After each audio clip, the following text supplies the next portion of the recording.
Good evening, and welcome to today's Master Gardener program about invasive plants. I'm Dina Henshin, Head of Adult Services at Percival Library, and your host today.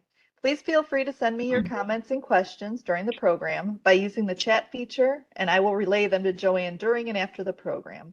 A native New Yorker, Joanne Royaltey and her family have made their home in the northern Shenandoah Valley since 1977.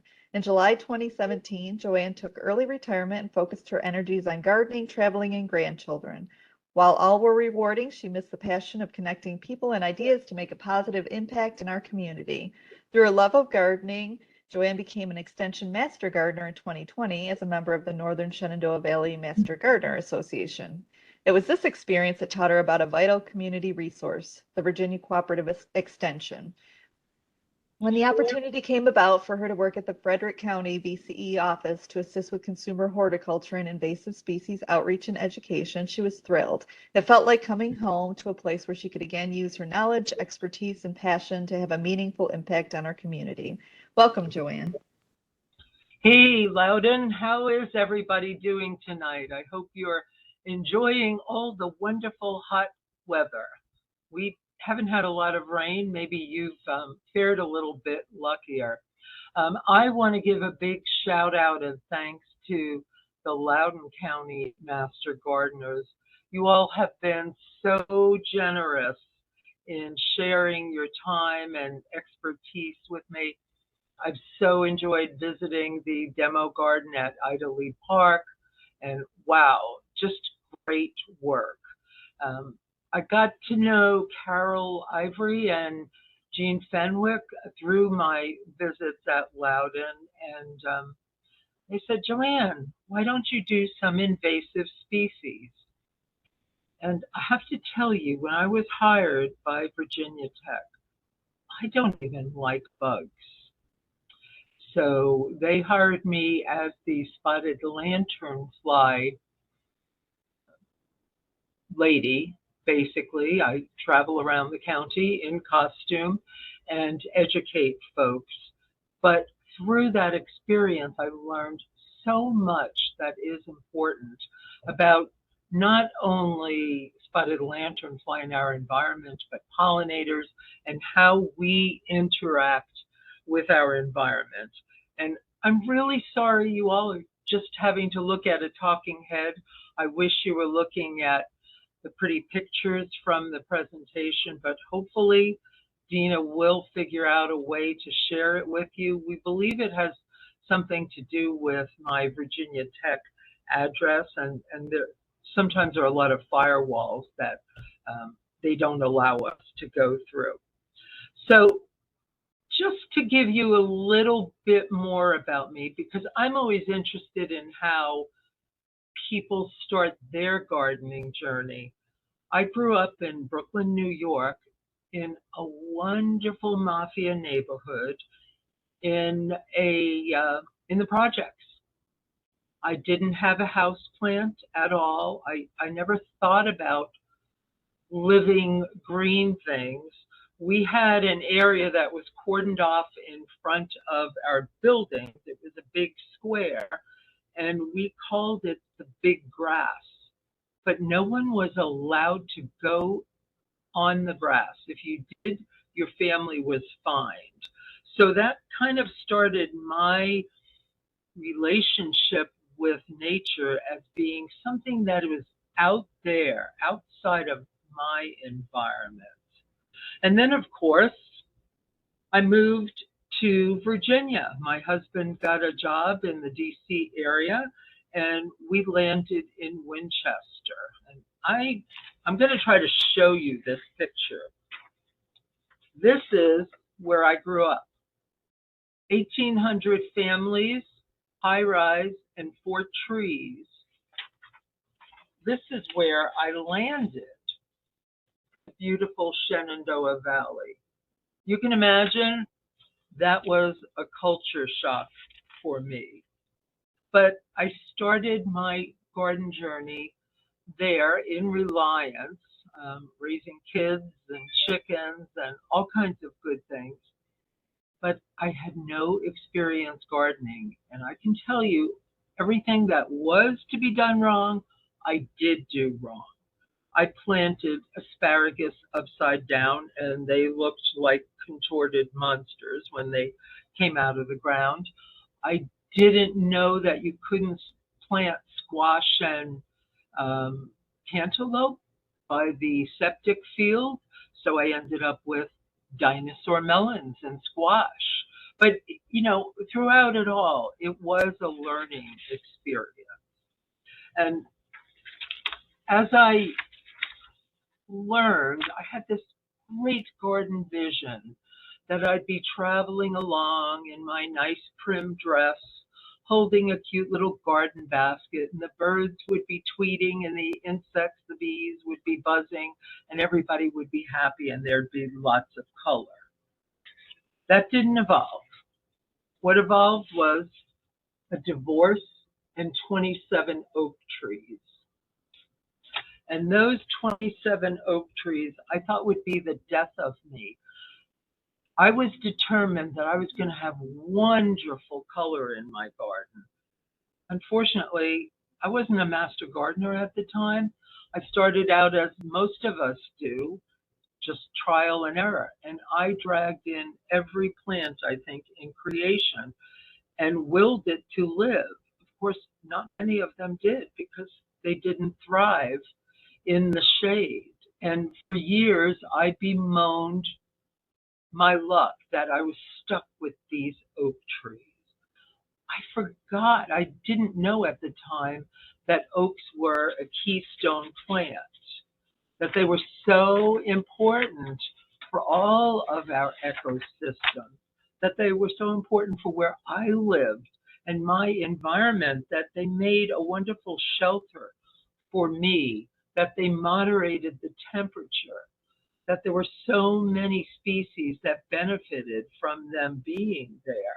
And, they really, when you came into my garden, when you came into my yard, it felt better because they were moderating the carbon dioxide there. So I didn't know that then, but I know it now. However, way back then, I was still trying to plant things that would grow in that shade garden. I didn't have much luck until I came after this, and I don't know if any of you can tell what that is on my garden room, but it is English ivy. I was so happy. Something that would grow and grow prolifically. I had succeeded. Boy, did I succeed. It grew all over the trellises that we built. It grew great as ground cover. And then came the realization, is this nuisance or nonsense? I didn't know then, but, I was thinking about gardening as a transactional approach, as so many of us do when we first start to garden. We go to a big box store, we go to a nursery, and we pick out something. Oh, that looks good. I love that color, or that's the right height. And we don't think about really how it's going to impact where we live, how it's going to impact our environment, how it's going to impact every living thing that we're sharing our environment with. So I started out as that transactional gardener.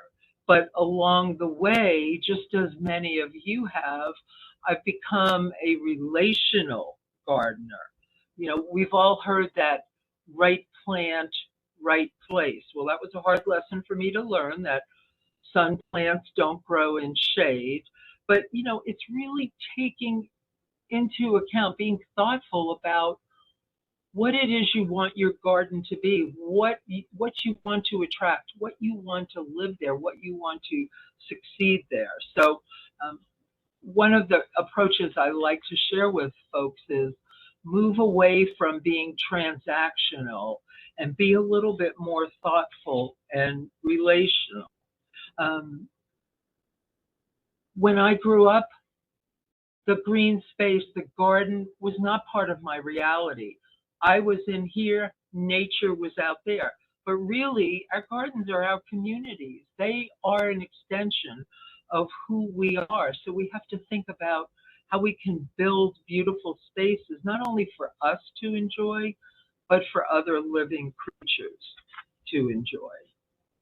Okay, one of the books that I particularly love, and you'll see it in my presentation, some of you may already have it. You can get it for free in a lot of places or for a nominal charge. It's called Plant Invaders of Mid-Atlantic Natural Areas, and it's a field guide. And I love it because it's got great photos. It tells you the origin of whatever plant you're looking for that may be an invader. It gives you a background. It tells you its distribution and habitat, and it shares the ecological threat and the description, biology, what the seeds look like, what the flowers look like, how it spreads, how to prevent and control it. But it's pretty small and compact. It fits in a purse. So if you don't have that, you may want to think about getting it. All right. Joanne, that title was tell me the title and I'll put it in the chat. Plant Invaders. Plant Invaders of Mid-Atlantic Natural Areas Field Guide. There it is, Field Guide. Who puts it out, or is there an author? It is by Jill Swearingen. I actually got it at invasive.org. And you'll see some of the websites in my presentation if you ever get to share it. So, but just a really handy book to have, wonderful pictures, really concise, easy to read descriptions. I have to tell you, I'm a novice gardener. I am still learning. Every time I read a page, it seems like I go down that rabbit hole that Alice looked at. There's so many fascinating things.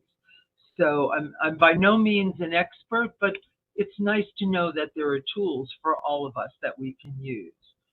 Okay, what's the difference between native and non-native plants, and why should we care? Native plants, these are the homeboys. These are the ones that have been there forever and ever, you know, without any human intervention. They've been there historically, way before European settlers. Those are the good guys. Non-native plants, I like to say they're the folks with, they kind of masquerade because they have a green card in that they are aliens. You know, they're not existing historically in that particular area, but were moved by people from their natural habitat. Some of them don't necessarily propose a threat, but they're just not as good for our environment as native plants are. One of the places that I found a lot of helpful info is the Audubon Society, and again, I'll share all the links with Dina.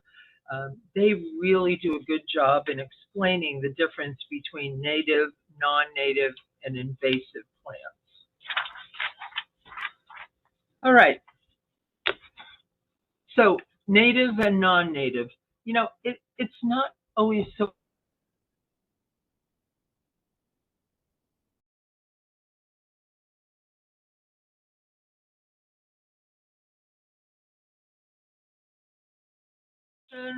of the land, but non-native elsewhere. Like my mother of thousands here, one of my master gardener friends gave me this, and she brought it from Arizona, where it is, it's a native. It grows, you know, on the side of the road. I loved it because I don't know if you can see it. It's got all these little plantlets. But what I didn't realize is every one of those little plantlets makes another plant, and they grow very quickly. Now, I'm sure if I stuck it out in the winter, it wouldn't survive our winters, but I can tell you in my office, I probably have 10 or 12 pots like that with plants. So if any of you all would like one of them, come visit me in Winchester. I'm happy to share. But that's, that's a non-native to here. So plants that were brought from other parts of the country or other parts of the world. Plants that may become aggressive and almost to the point of being invasive, like Virginia creeper, which I happen to love. Did you know that Virginia creeper is a great substitute for English ivy? You saw that photo of the English ivy. It has taken up residence in my garden, and I work very hard and very long to pull out as much as I can. But, I'm of the opinion that you don't need to be a purist when it comes to native and non-native plants. What you need to do is be educated, be thoughtful. So if I were a purist, I could knock down that whole beautiful trellis on my garden room and rip out all that English ivy. But quite frankly, I like the way it looks, and I'm too old to start a whole new trellis and garden room. So I've made a commitment to keep it contained. I will not let it grow in the neighboring property. I will not let it grow on my trees. It has its one space to grow in, and that's it. However, if someone asked me today, Joanne, should I plant English ivy? I'd say absolutely not. It's not good for you. It's not good for the environment. It's not good for native plants that feed our native bees. All right, so invasive plants, for instance, my English ivy. One of the things that they really are very good at is disrupting the growth patterns of native plants. And so because they have no natural predators, because they've come from someplace else where they had natural predators, they're given free rein, so they can take over a lot of the environment that native plants need to grow and thrive, and feed all the systems that need to be fed. So if you can avoid it, stay away from invasive plants. Joanne, Yeah. I have a question for you. Somebody said they have Virginia creeper on their shed and have had to tear it down. Doesn't it also kill trees? Is the Well, question. what I've been researching is that it climbs up the tree, but it's not harmful to the tree as ivy is. Like if you have ivy growing up your tree, you better do everything you can to get it off of that tree, and don't let it, really take hold and start setting out those lateral branches and flowering. You want to nip it off, as soon as you can, as much as you can. Virginia creeper is not harmful in that way. Okay, thank you. Yep. Okay, so let's see. So some of you have probably heard of Doug Tallamy. He's done a lot of amazing work in the whole concept of bringing nature home. And I will give you a spoiler alert. Keep a watch for the northern Shenandoah Valley, what's going on in September and again in March of 2024, because it may or may not have something to do with Doug Tallamy, but I can't reveal any more now. Okay, why should you care about invasive plants? Are they really a problem? Well, I'm going to read 2 quotes from Doug, and if you haven't heard them, maybe just think about them. Invasive plants are a self-replicating threat to ecosystems everywhere. If everyone removed invasives from their own property,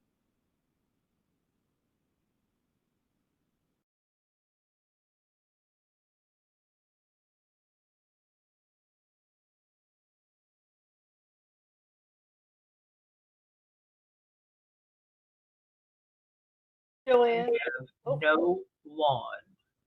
I'm I, so, Joanne, I'm so sorry to interrupt. yep, Your audio and video went out for just a second, and we missed that quote that you were just sharing. I'm sorry. If you oh, don't mind okay. repeating it. Yep, I'll read it again. This is from the man, Doug Tallamy. Invasive plants are a self-replicating threat to ecosystems everywhere. If everyone removed invasives from their own property, 86% of the land would be free of these ecological tumors. And the second quote, I preface it with the fact that I celebrate every day that I have no lawn. I have a third of an acre. I have those 27 oak trees, which probably are a good reason I have no lawn, because a lot of grass doesn't grow um, with that kind of condition. But what I've done is landscape stone, and I've created garden rooms and paths so that I'm not a drain. My gardening journey is not a drain on the environment. I only have to water the beds that I've created, not the whole lawn. I don't have to put chemicals down any place to fortify the lawn or get rid of weeds, or all the myriad of things that folks do in the spring and the fall on their lawns. I don't have to do. I'm celebrating that fact. So here's Doug's take on lawns. If half of American lawns were replaced with native plants, we would create the equivalent of a 20 million acre national park. That would be 9 times bigger than Yellowstone, or 100 times bigger than Shenandoah National Park, just to give you perspective. All right, some characteristics of invasive plants, and I've kind of hinted at these already. And I have to apologize, the weather out here is looking fierce. We're probably going to get a thunderstorm, and I hope I don't get disconnected from you all. But anyway, fun things about invasive plants. They grow well in the worst conditions. You got a construction site, you've got a new home with, no landscaping around them, they're probably going to be invasive plants growing there. They grow rapidly to maturity. They're pretty good tolerators of extreme temperatures. You don't have a lot of rain, they don't really care. Saturated soil, no, they're fine with that. And because they don't lack any natural predators, they run rampant. They can just exponentially explode. A lot of them produce many seeds that are viable for a long time. And they can be spread any manner of ways, plant fragments, stolons, tubers, rhizomes. They tend to leaf out before natives, so they kind of hog the sunlight, and they have longer periods of that. And also, as I've found out with ivy, there's a high cost to remove and control. There's a high human cost. All the time I waste pulling out that ivy. And there's also, an economic cost to the environment. Two of the things that I think we really should remember about them, and which is why we should, when we can, gravitate towards native plants, is they outcompete native species. They're that scruffy kid at the end of the block. They can survive anything, and they're not really a good food source for birds and other wildlife.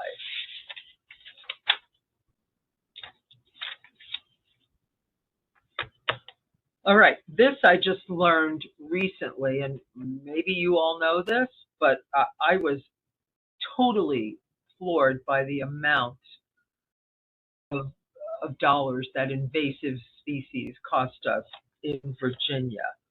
$1 billion. $1 billion spent on trying to eradicate or control invasive species. In the United States, $120 billion is spent nationally on control of invasive species, and that's not only plants. The approximately 35 billion of that is invasive plants.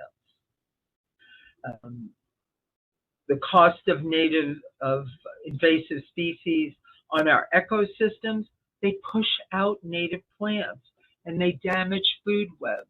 You know, we all saw that the food web when we were growing up in school. The little thing eats the bigger thing, eats the bigger thing. Well, they damage that progression. So it's not a good thing to have for so many of the living creatures that we have to share our environment with. And they're such good competitors that the poor native plants have to fight for soil, water, light, nutrients, and space. Good quality sources for wildlife food are taken away when invasive plants take over. They provide things that are less nutritious and in some cases toxic. Invasive plants do take away pollinators. They draw pollinators to them. They hybridize, and then they dilute the impact of the native plants. So again, not a good scenario to have. One of the things that we all need to be thinking about is biodiversity. You know, it's that color in your garden. It's the different plants that come together. If you were to step into my 1/3 of an acre, my shade garden, you would see the most improbable plants growing together. And what I've learned over my gardening journey is that plants like to have native neighbors. They like to be in a community, and they support each other, and they get stronger. And obviously, optimally, you want those to be native plants. But you don't want to have just one thing. I know when I was growing up, the trend was, oh, I'd like to have just a blue garden. Everything is blue, and it was only, one flower. You don't want to have that. It weakens the impact of everything and weakens the food source. So if you can, think about having a variety of native plants as much as possible, because that biodiversity helps us all, helps not only us in our backyard gardens, but in our communities. It helps us with cleaner water, better soil, healthy plants and animals, and even, food security. Please be assured that I've included lots and lots of links about all these things, because again, I'm not the expert, but I know where to look for things, to find more info. All right, so one of the things I like to tell folks is when they say, how do you manage native plants? And I say the number one thing that you can do, that I can do to control native plants in Virginia is just don't put them in your garden. Be thoughtful when you go out, when you see something that is pretty, when you're at that garden center or that big box store and you just can't live without that plant. Really take some time to say, is that something that's going to be good for my environment, for my community, for every living thing that's in my garden? So, things like mimosa, Japanese honeysuckle, oriental bittersweet, autumn olive, and our favorite kudzu, Japanese stiltgrass, all of those things, stay away from.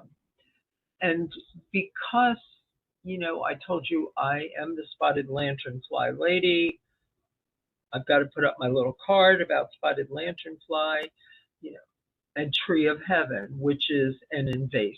You know, if you have an opportunity to get rid of tree of heaven, or you can manage it, do it as best you can, because that's a wonderful host for the invasive spotted lanternfly. All right, so are there any good invasive plants? Well, probably. Some people still like autumn olive and honeysuckle, and I know there's a handful of birds and insects that eat that, but there's a lot better choices for food sources. So try not to put those into your garden. So what's all the fuss about? I mean, we think about this native plants. It's a wonderful buzzword, but what I'd like to share with you is, please, no guilt. You know, all of us are on different continuums in our gardening journey. Some of us have new houses, and when we move in, there are a couple of foundation plantings that the contractor has put in, and most of them are invasive or non-native. You know, it's not necessary to be brutal and rip everything out. I mean, maybe if you have lots of money and resources, you can do that. But it's more important to work with what you have and minimize the bad impacts. If you can, change out a few invasive plants, change out a few non-natives, and, you know, as you put new things in, try to make an effort to have them be native, because we will all benefit that way. Doug Talamy says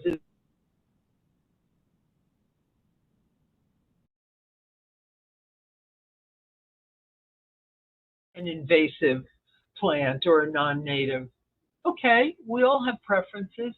That doesn't mean you're terrible, but just try to minimize that impact when you can.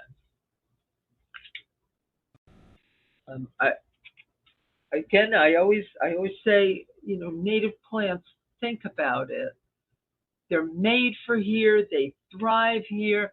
They're made for our conditions. You know, because they belong here, they survived in the conditions here that we all experience. I mean, they truly are the right plant, the right place. See what else we got.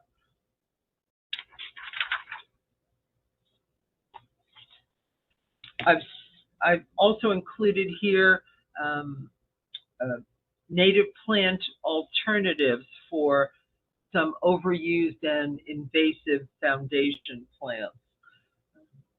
As I said, especially in new houses, new developments, it seems like the contractors are famous for putting in burning bush honeysuckle, privets, nandina, barberry, and those plants can terrorize an area as they become invasive, and they get out of our gardens and escape and choke out native plants. So when you can, replace what you can as you can. And there is a link here for native plant alternatives to overused and invasive foundation plants. See what else I've got. I think I'm almost getting to the end of the talking head portion. I've got my contact info and all that in case anybody does want to reach out. But I'm going to try to share a little part of my garden, what it looks like now. It truly is an oasis. And it's got a water feature and lights and wonderful shade plants and native Joanne, can you hold it plants. up just a little higher? Yep, there we go. There you go. So we sit out on that deck and hear the water and the fountain going and the fish and all the plants thriving. And, that was a lot of hard work and a lot of trial and error. And, I've had guilt about the English ivy, but I've still survived as a gardener, and I still contribute every day to try to make my garden healthier, not only for me, but for everything else that lives there and for my community.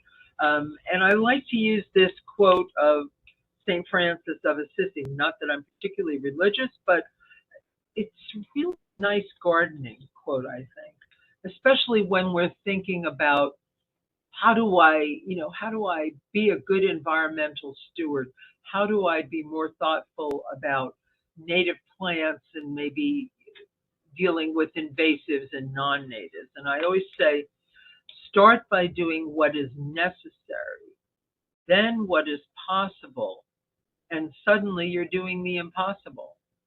So it's small steps, but we can work together, we can learn together. I mean, as I said at the beginning of this talk, I've learned so much from the Loudoun County folks. We're always sharing information.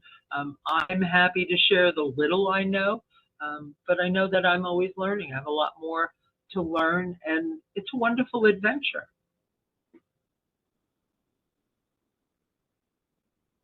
And that concludes the talking head portion. It would have been more interesting with a lot more photos and I think you did a fantastic job. It was very interesting. I'm sorry that the photos weren't there, but I am going to share that. I put my email in the chat for folks, anybody that's not part of Master Gardeners and wants to view your presentation, I'll email it to them. Joanne, do you want to give me your contact information? I'll put it in the chat box. Sure. I know it'll be in your presentation, but just in case people want it. So I've got a really cool last name. It's Royaltey, like kings and queens. So, nobody has to bow before me. But my email is simply my last name, Royaltey, Royaltey, at vt.edu, because I too work at Cooperative Extension and I'm part of Virginia Tech. And I would love to put out an invite to the Loudoun Master Gardeners. If ever you get up Winchester Way, I would love to have some of you come visit my shade garden. Maybe we can have tea in the garden and we can talk about shade plants, because I'm always interested in learning more about shade plants. Joanne, question for you. What do you do for Virginia Tech, or for the Virginia Cooperative Extension? So, as you probably read initially, I retired in 2017. After the grandkids, after doing some gardening, got really bored, and I decided to become a Master Gardener in 2020. And it was through that experience of going through the whole Master Gardener course that I started learning about Virginia Tech, because I can tell you, this Brooklyn girl, I never heard about Cooperative Extension. And when I came down to Virginia, I just thought, oh, Cooperative Extension, they do the animal judging at the fairs. But I learned, wow, it's such a great resource. Not only do we, provide master gardeners for the community, but they do water quality testing, they do 4-H, they do diabetes management, financial workshops, etc. So I was like, wow, wouldn't it be cool to work for them? Because I was bored being retired. And it just happened at the time I was thinking I'd like to have a part-time job. They said, you know what, spotted lanternfly is a big problem here. So we need to have someone help us with spotted lanternfly outreach and education. So in my slang, I'm the spotted lanternfly lady, but my official title is Consumer Horticulture and Invasive Species Program Associate.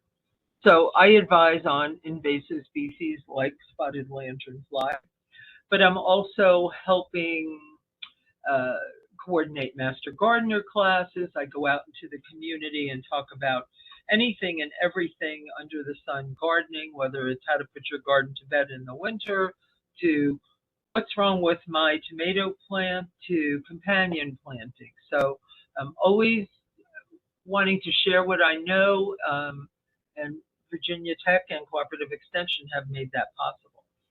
Awesome. I have something I'm going to share from John. He says a very worthy book for everyone is Native Alternatives to Invasive Plants from the Brooklyn Botanic Garden. Another is Native Plants for Northern Virginia Yes, from, and then he puts the web address. And a third is Native Plants for Wildlife Habitat and Conservation Landscaping, which yes, I'm going to copy and share with everybody so that they have that information as well. absolutely. And two of those three are on my presentation as well. Oh, But wonderful. being from Brooklyn, I am familiar with that book, and yes, proud of it. They've got some cool things in there. And you know, that's the thing I've learned about Master Gardeners. When I first started, I thought, oh my gosh, I cannot talk to anybody about gardening. I don't know enough.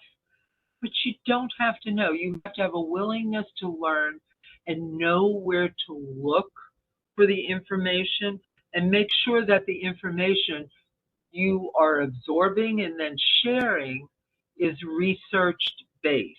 Because the internet is a wonderful thing, but it also has a lot of stuff, that's not so wonderful and not research based. And you don't want to go down that rabbit hole of Aunt Sally's cure for what's wrong with your tomatoes. You really want to stick with a .edu website or a .org, or one of the well-known websites, Botanical Gardens, or those type of things where you can trust the information. Joanne, I've got a question asking if you can share additional invasive plants that are popular and should be avoided. Well, and I have that list. Let me go over there. Well, we talked about the barberry. Let's see. Barberry, you can substitute 9 bark. Let me see what else. The honeysuckles. Let's see. Try doing bush honeysuckles. I'm trying to think of what else is there. Gosh, I'm drawing a blank right now. Isn't that horrible? Burning bush. Please, if you know any contractors who want to put burning bush in, just tell them to go away from that. I mean, it's got this wonderful color, but the problem is the seeds get spread. The birds eat them, and then they're all over the forest, and they're doing real damage in our forests with native shrubs.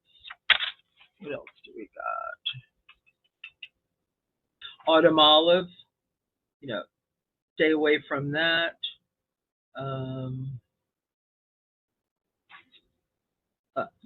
Butterfly bush and the spirea. I don't know.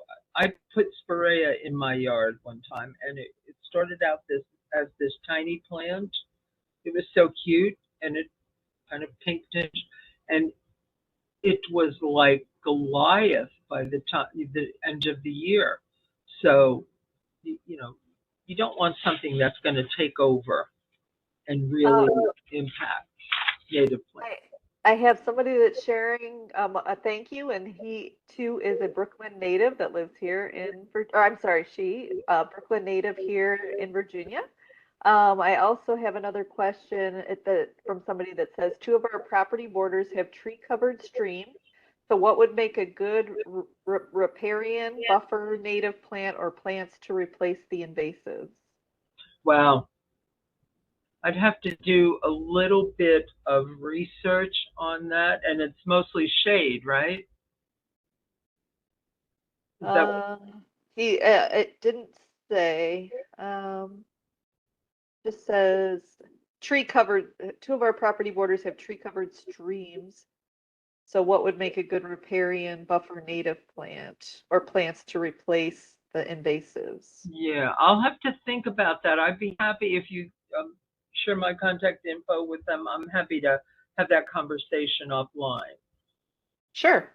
I shared your information. I do have a few more questions here. Let's see what it says. Okay.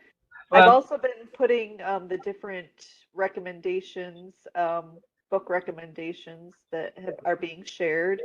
Um, Somebody said Bradford pear is a oh no, invasive. never use Bradford pear. Okay. No, no, no. I'm sorry I didn't mention that because we all know in the spring it seems like there's this plethora of white all over. And I know at some point someone must have said, wow, wouldn't that be lovely? But no, no, a hex on them.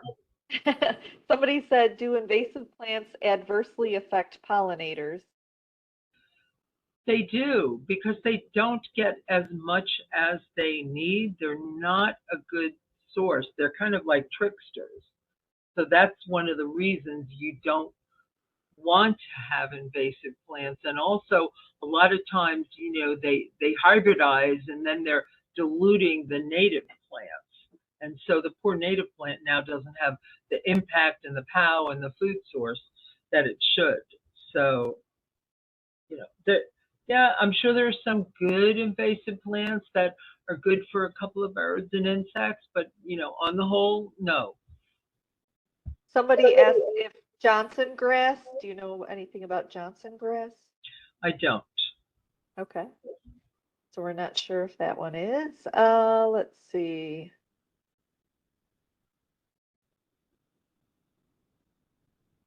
Somebody said native ferns, ostrich, and cinnamon are great for moist areas. Yes. And they're so beautiful. Ferns, if you've got the right condition, I mean, they add wonderful color and movement. And obviously they come back. So my thing is I like perennials. I like things that once they plant and they know they're going to thrive there, they just come back. I don't have to keep going to the store and buying replenishments. So yeah, think about that. I will say I should tell you this kind of funny from one of the big box stores, and I won't say which one it was, but its name begins with H. Anyway, I was buying a plant there years ago, and it was kind of like on its way out. It was pretty dead. Of course, I wanted a bargain.